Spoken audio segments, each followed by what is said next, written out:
Now, I myself, during World War II, my brothers were in the service. One was in the Coast Guard and the other one was in the Army. And I said, what about me?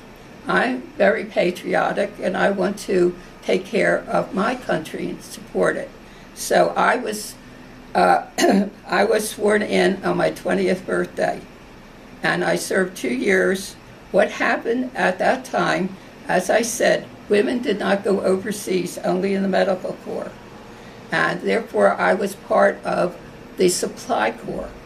And when I enrolled in the service, I was sent to Hunter College for my basic training.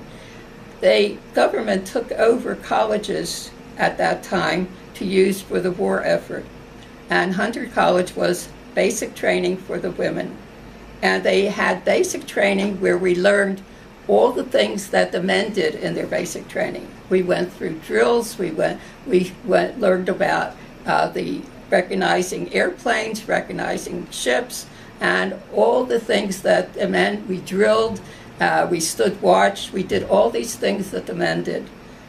But I had never been outside of Pennsylvania. I lived in Philadelphia for many years, and I had never been outside of Pennsylvania except to go to Atlantic City.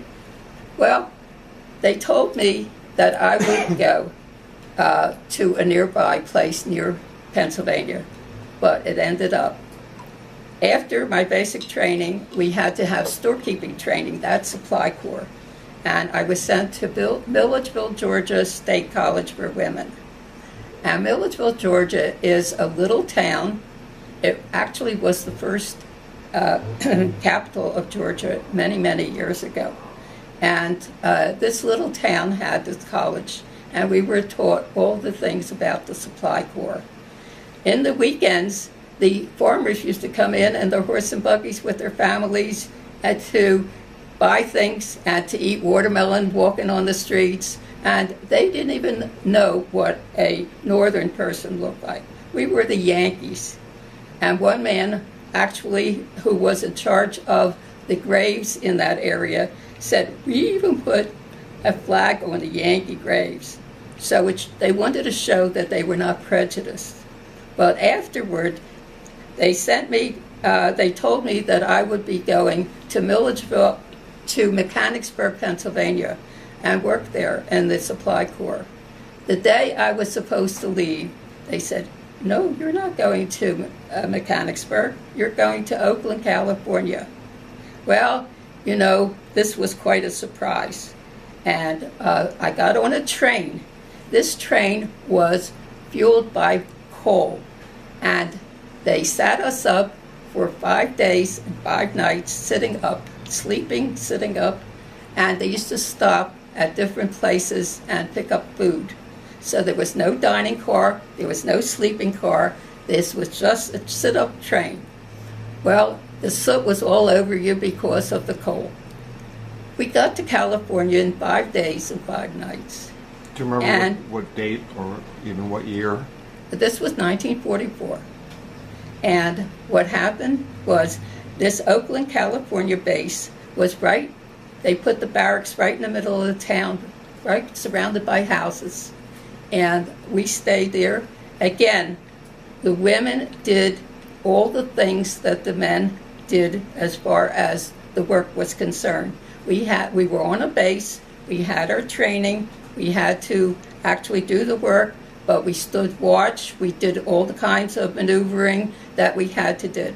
Now, our object of our service was to supply the Pacific Fleet. The Pacific Fleet was out during the war, doing all these things that they had to do, but they needed all these supplies. Some of them never even came to port. We used to have to bring it to them out on the waters. And we also supplied the Pacific bases that they started to put together.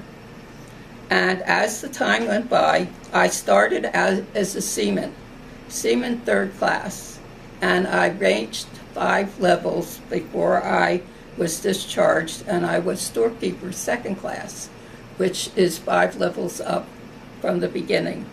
And as I said, we had to do all the things that the men did on their bases, and plus we had to do get the supplies together and keep records together.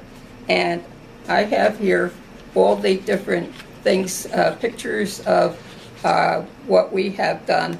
And also, let me say, when I got into the service when I was 20 years old. Now, Oakland is right across the bay from San Francisco. So we did have some free time, and we went to San Francisco as often as we had some free time. And I celebrated my 21st birthday at Top of the Mark in San Francisco with friends, and I had my first legal drink there at Top of the Mark in San Francisco. So after 2 years, well, 1 year I came home. That was after a year, over a year, I came home on leave. That meant they gave you like a week or 10 days leave. And this time I came home on a train.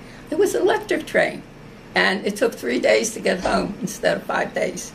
And it was clean. You had a sleeping car, you had a dining car, and all the amenities of today's transportation. So I came home and I spent time with my family and friends. But something at the time that I was discharged happened. When I went into the service, my friends had a little party, a farewell party, and they invited a young man who was in the Navy. And he couldn't come because he was still busy doing whatever he was doing and could not get leave. When I came home after the service, women and men were entitled to going to college for the time that they spent in the service. So I went to Temple, and I was standing in line the first day, and there was a girl in front of me who had been in the WACS. That was the Women's Army Corps. And we became friends. And as I said, I was Jewish, and so was she. So we became really friends, and she said, I have a boyfriend, and he has a boyfriend. Would you like to meet him? And that gentleman was the boy that didn't come to my party 2.5 years before. And of course, we got married, and we were married 39 years.